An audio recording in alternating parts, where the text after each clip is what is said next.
Okay, so pwede itong dalawang sabay, tapos i-check natin. So 23 yung locking lugs. So 25 siya.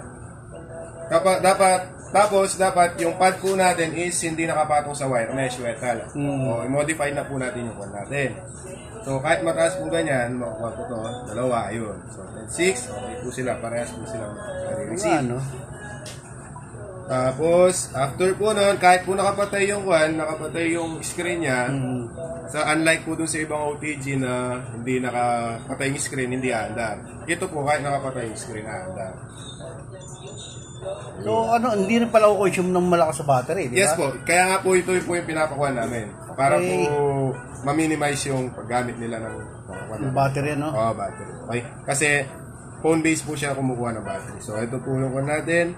So 30, sakto na po yung lugs clocking niya. Ito. So yung mga uli na naka-off siya tapos Naka-off, okay. So 30 po yan. O gamit po tayo ng ibang chips ulit. Ayan, 30 po yung clocking lugs niya. Pag-ikuan mo po. Ibang chips na naman para sigurado. So dalawang chips ulit. Yan, tapos patayin natin yung screen. Okay. So 30 yung reading niya kanina. So kukuha po tayo ng dalawa.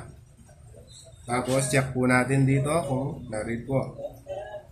Ayan po yung read niya. Dalawa. Bago, iba ng kulay. Opo. Kasi ibang chips na naman. Ayan sila. Kapag 4, patayin natin yung screen ulit. Kapag 4 naman, sabay-sabay na 4. Tapos, sindihan natin.